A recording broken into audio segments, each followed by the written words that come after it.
వెంటనే దీనికి మన చైర్మన్ కేకే గారిని అడిగాం, మీరు వెళ్ళి వెంటనే తీసుకెళ్ళి విజయవాడ మాచవరం శ్రీ గారి దగ్గరికి వెళ్ళి మాట్లాడండి అంటే కమిషనర్ గారితో మాట్లాడాను.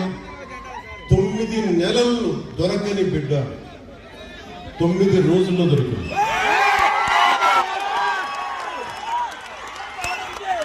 నేను ఈ 9 రోజులు నవరాత్రులా అయిపోయినా ఆ బిడ్డ దొరుకుతుందో లేదా తల్లిని ఒకటే వేడుకున్నాను.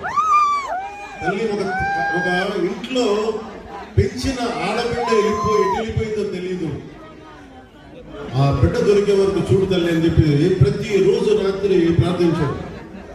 ఆ ప్రార్థనలో ఆంధ్రప్రదేశ్ పోలీస్ శాఖ సమర్థత, ధైర్య సాహసాలు, వారి అపార నైపుణ్యం కేరళలో చూశారు, బెంగళూరులో చూశారు.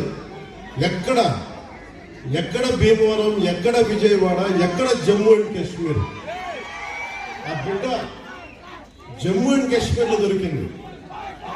జమ్మూ అండ్ కాశ్మీర్ పోలీసు వెళ్ళి తీసుకొచ్చారు. ఇదే 30,000 మంది ఆడబిడ్డలు అదృశ్యం అయిపోతే ఒక్కరు మాట్లాడలే గత ప్రభుత్వం. మీరు ఎందుకు చెప్తున్నారంటే, మీరు పిఠాపురం పెద్దలు, యువత, సమస్త ప్రజానికం, తల్లులు, ఆడపడుచులు ఒక్క వ్యక్తి వెంట మీరు నడిస్తే, మేమందరం కలిసి ఒక కూటమినే గెలిపిస్తే, మీరిచ్చిన బలం 9 నెలలు దొరకక, బిడ్డ దొరకక, ఆచూకీకి దొరకక, కడుపు గుండెలు చుట్టుకుపోయి పడుతున్న ఒక మాతృమూర్తికి మీరు ఆనందం కలిగించారు. మీరు ఇచ్చిన నిలబడినది మీకు జోహార్, మీకు అందరికీ ధన్యవాదాలు. అంటే ఇది 9 నెలలు దొరకంది 9 రోజుల్లో దొరకగలిగింది అంటే పోలీసింగ్ లో తప్పు లేదు,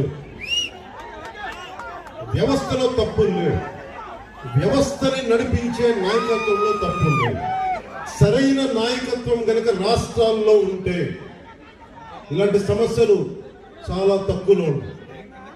నా దాకా ఉన్న ఉన్నతాధికారితో మాట్లాడుతాను, మీ దాకా వచ్చి దాదాపు 5 స్థాయి అధికారులు చెప్తా ఉన్నాం, మీ దాకా వచ్చి సమస్య పరిష్కారం అయిందంటే కింద స్థాయిలో వ్యవస్థలు సరిగ్గా మీరు బలంగా పనిచేయట్లేదు, అది మేము కూడా సరిదిద్దుకోవాలని ఒక 5 స్థాయి అధికారి చెప్తుంటే నాకు నిజంగా ఆనందం కలిగింది. ఆ మార్పు వచ్చింది.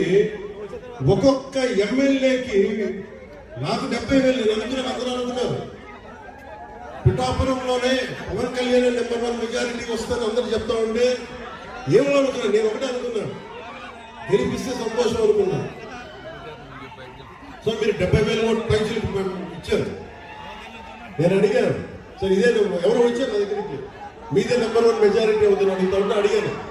మొన్న అన్నారు కదా ఈ ప్రేట్ పరిస్థితి అంటే, సారీ సార్ మీది కాదు, అటంతా వైజాగ్, ఉత్తరాంధ్ర ఏ మూలకెళ్ళినా 30,000 తక్కువ, 10,000 అసలు కనీసం 10,000 తక్కువ ఎవరికి మెజారిటీ తక్కువ లేదు. అది కనిష్టం. ఒక్కొక్కరికి 90,000, 98,000 ఏదో ఎంపీ ఎలక్షన్ లో చేశారు. అంటే ఎంత నిలబడ్డారు ఈ రాష్ట్ర ప్రజానికం, రాష్ట్ర యువత ఎంత విసిగిపోయారు గత ప్రభుత్వం మీద. మీ కోపం, మీ ఆవేదన రక్తం చిందించకుండా ప్రజాస్వామ్య విధానాల ద్వారా ఒక విప్లవాన్ని తీసుకొచ్చారు. ఒక అరాచక ప్రభుత్వాన్ని కింద కూలదోసి మీరు మట్టిలో కలిపేశారు. ప్రజాస్వామ్యం తాలూకా శక్తి నాయకుల్లో కనుక శక్తి సమర్థత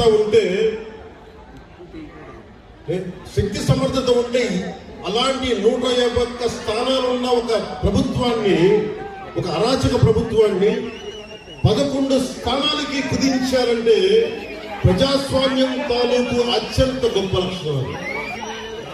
అది మీరు పాల్గొంటేనే విదేశాల నుంచి, పక్క రాష్ట్రాల నుంచి రైళ్లు, బస్సులు, ఎక్కడో హైదరాబాద్ నుంచి, బెంగళూరు నుంచి, పిఠాపురం కూడా ఓట్లు మార్చుకునే వ్యక్తులు ఉన్నాం. ఎందుకంటే మేము ఉన్నాం ఇక్కడ, బంధువులు మన ఇల్లు వదిలేసి వెళ్ళిపోయారు వేరే ఊర్లకి.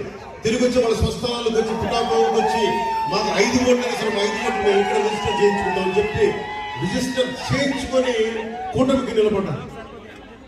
అసలు ఈ అఖండ మెజారిటీలు మన స్పీకర్ మన అయ్యన పాత్రుడు గారు మాట్లాడుతూ ఎన్టీ రామారావు గారు పార్టీ పెట్టిన సమయంలో కూడా గెలిచాం, కానీ ఇంత మెజారిటీ మేము ఎప్పుడూ చూడలేదు. ఆ ఘనత మీకే దక్కింది. ఇంత అద్భుతంగా మీరు అంటే ఈ తరం ఒక పెద్ద తరం ఆడపడుచులు, యువతులు మీ కోపం, మీ ఆవేదన ఓట్ల రూపంలో మళ్లించి ఈ కూటమి తెలుగుదేశం, జనసేన, భారతీయ జనతా పార్టీ ప్రభుత్వం కూటమిని గెలిపించినందుకు మీకు చేతులెత్తి రెండు చేతులెత్తి నమస్కరిస్తున్నాను. ఈ ఉపోద్ఘాతం అని ఎందుకు చెప్పారు? దాంట్లో రోడ్ల గురించి అడుగుతూ ఉన్నారు మీరు. అంటే ఒక 9 నెలల సమస్యనే పరిష్కరించగలిగిన వాళ్ళం ఒక ఆడబిడ్డ పోతే రోజువారీ మనం నడిచే రోడ్లని మేము వేయమా చెయ్యమా? గత ప్రభుత్వ నాయకులు ఏం చెప్పారు? వీళ్ళు రాగానే పెన్షన్లు కూడా